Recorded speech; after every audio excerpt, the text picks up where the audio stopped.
ಶ್ರೀ ಗುರುಚರಿತ್ರೆ 48ನೇ ಅಧ್ಯಾಯ. ಹರಿ ಓಂ ಶ್ರೀ ಗುರುಭ್ಯೋ ನಮಃ. ನಾಮಧಾರಕ. ಗುರುಗಳ ಇನ್ನೊಂದು ಲೀಲೆಯನ್ನು ಕೇಳು. ಗುರುಗಳು ನಿತ್ಯದಲ್ಲಿ ಗಾಣಗಾಪುರದಿಂದ ಸಂಗಮಕ್ಕೆ ಅನುಷ್ಠಾನಕ್ಕಾಗಿ ಹೋಗಿ ಬರುತ್ತಿದ್ದರು. ದಾರಿಯ ಬದಿಗಿದ್ದ ಹೊಲದೊಳಗಿನ ರೈತನೊಬ್ಬನು ಗುರುಗಳು ಹೋಗುವಾಗೊಮ್ಮೆ ಬರುವಾಗೊಮ್ಮೆ ತನ್ನ ಹೊಲದಿಂದ ಓಡಿ ಬಂದು ಬಹು ಭಕ್ತಿಯಿಂದ ಸಾಷ್ಟಾಂಗ ನಮಸ್ಕಾರ ಮಾಡಿ ಹೋಗುತ್ತಿದ್ದನು. ಹೀಗೆಯೇ ಕೆಲ ದಿನ ಕಳೆಯಲು ಒಂದು ದಿನ ಗುರುಗಳು, ಅಪ್ಪ, ದಿನ ನಿತ್ಯದಲ್ಲೂ ಯಾಕೆ ಹೀಗೆ ಕಷ್ಟಪಟ್ಟು ಓಡಿ ಬಂದು ನಮಸ್ಕಾರ ಮಾಡುವಿ? ನಿನ್ನಿಚ್ಛೆ ಏನಿದೆ ಎಂದು ಪ್ರಶ್ನೆ ಮಾಡಿದರು.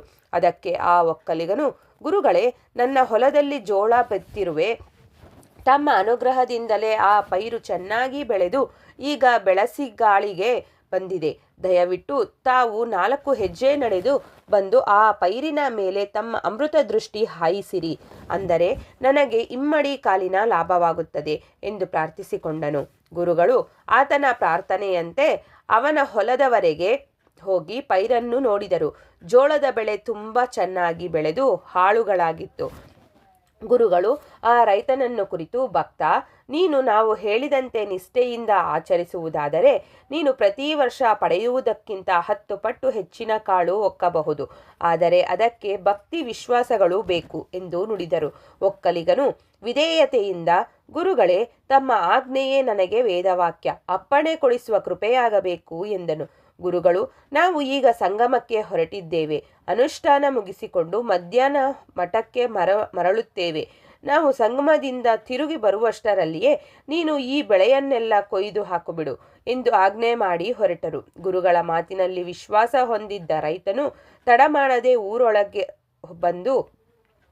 ಊರೊಳಗೆ ಬಂದನು. 4-6 ಕೂಲಿಯ ಆಳುಗಳನ್ನು ಮಾಡಿಕೊಂಡು ಹೊಲಕ್ಕೆ ಬಂದು ಜೋಳದ ಪೈರನ್ನು ಕೊಯ್ಯತೊಡಗಿದನು.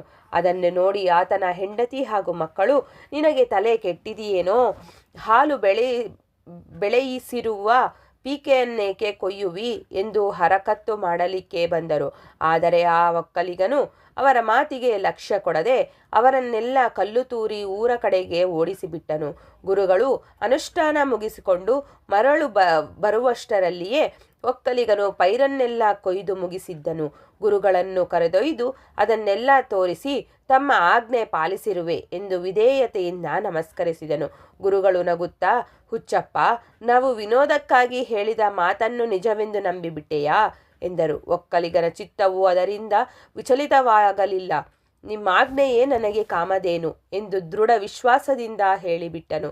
ಗುರುಗಳು ನಸುನಗುತ್ತಾ, ಸರಿ, ನಿನ್ನ ವಿಶ್ವಾಸದಂತೆಯೇ ನಿನಗೆ ಫಲ ದೊರೆಯಲಿ ಎಂದು ಆಶೀರ್ವದಿಸಿ ಹೊರಟು ಹೋದರು. ಮರುದಿವಸ ಬಿರುಗಾಳಿಯೊಂದಿಗೆ ಬಹುದೊಡ್ಡ ಮಳೆ ಸುರಿಯಿತು.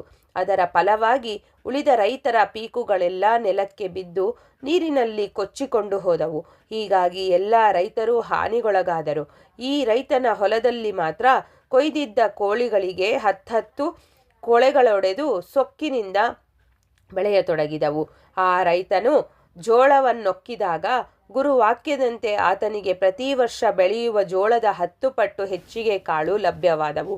ರೈತನು ಸಂಪ್ರೀತನಾಗಿ ತನ್ನ ಹೆಂಡತಿ ಮಕ್ಕಳೊಂದಿಗೆ ಗುರುಗಳ ಬಳಿಗೆ ಬಂದು ಗುರುಗಳನ್ನು ಬಹುಭಕ್ತಿಯಿಂದ ಪೂಜಿಸಿ ಆಶೀರ್ವಾದ ಪಡೆದುಕೊಂಡು ಹೋದನೆಂದು ನಾಮಧಾರಕನಿಗೆ ಸಿದ್ಧಮುನಿಯು ತಿಳಿಸಿದನೆಂಬಲ್ಲಿಗೆ ಸಾರರೂಪ ಶ್ರೀ ಗುರುಚರಿತ್ರೆಯ 48ನೇ ಅಧ್ಯಾಯವು ಮುಕ್ತಾಯವಾಯಿತು.